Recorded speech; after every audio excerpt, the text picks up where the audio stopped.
2 taon na hinintay ang muling pagtapak ng mga mag-aaral. Nung araw na lang po, magbabalik eskwela na tayo. Ngayon na lang kasi ulit siya makakatungtong sa paaralan matapos ipagbawal ang face-to-face classes ng 2 taon. Stephen Johnson once said that humans had proven to be unusually good at learning to recognize visual patterns. People internalize English alphabets so well, they don't even have to think about reading once we've learned how to do it. Visual learning is more effective in preferred school setting, where it indicates that visual cues helps individuals to have a better understanding of the information. CANONIGO, did you know that according to Frontier in Behavioral Neuroscience, 65% of people are visual learners, content with visuals get 94% more views, and 80% are more likely to read information that includes visuals? Are you one of the students learning better with visual facilities? Do you understand with the help of diagrams, charts, or maybe graphs? You might be a visual learner and still need to discover the advantages of learning better.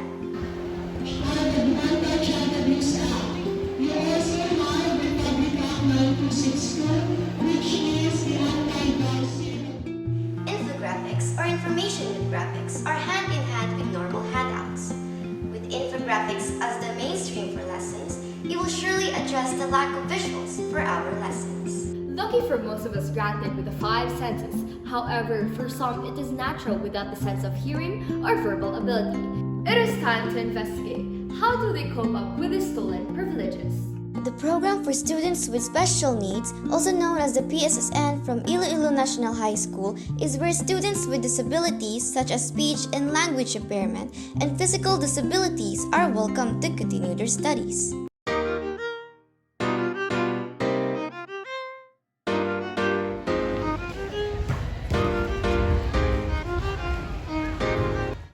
As we can see, this is one of the common problems that requires attention, not only from the PSSN but the youth in general. Let us invite a teacher from the mentioned program to be an authority to share his experiences in teaching and his concerns. I am a teacher here at Iloilo National High School, and I've been teaching here in National since 2016, so I think it's my 6th year here in Iloilo National High School. Yes, my students is hindi lang siya visually impaired students, but it's multiple or different kinds of students having different exceptionalities. So before, I used infographics ako na student with intellectual disability. So, intellectual disability, kumbaga there are more visual learners din. So, very helpful din ang infographics para makuha nila or maka-learn sila. Kasi makita nila, and of course may mga pictures. So, mas maka-learn din sila with the use of infographics. Yes, of course, I think infographics is very helpful gid. Kada maka-cause gid some student to learn more effectively. Most students have unconsciously used infographics in their academics, but we can conclude the same for all students as we all learn in varied ways. Some prefer hearing, some would rather focus on worksheets, and some take a physically hands-on role. We have interviewed a student of Sir Alias to share their experiences about infographics in hybrid learning, where they spend half of their time learning in online and the rest of their time learning in physical classrooms.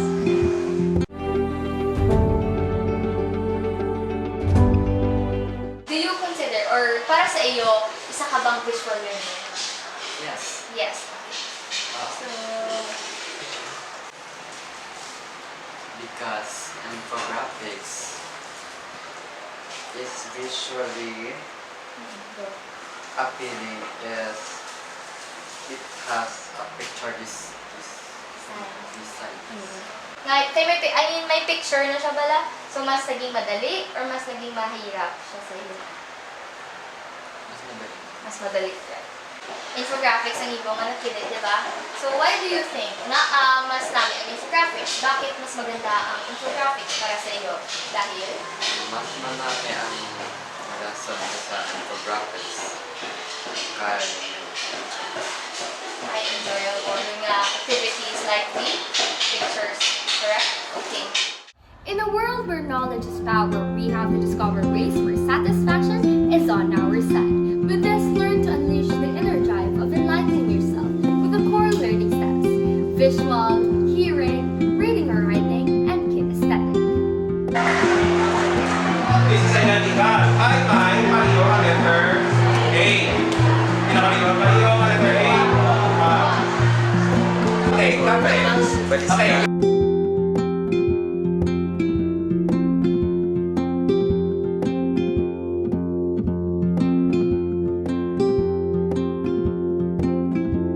With a team of 3 other current students, we seek to enhance an approach with the aid of infographics accessible and effective for visual learners.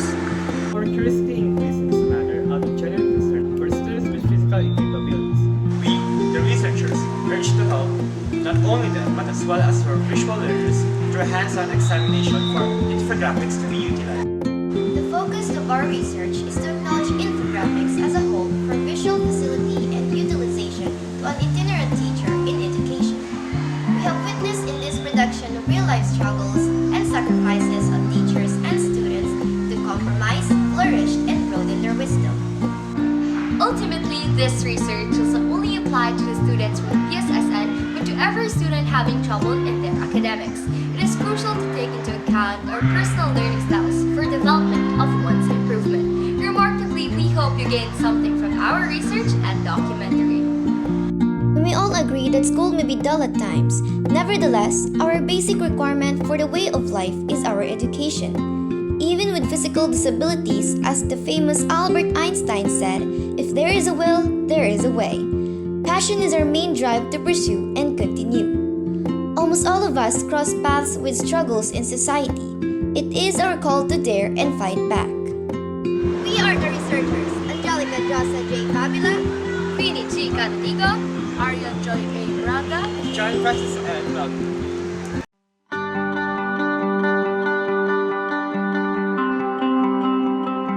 And this is Team B from NHS-SPJ.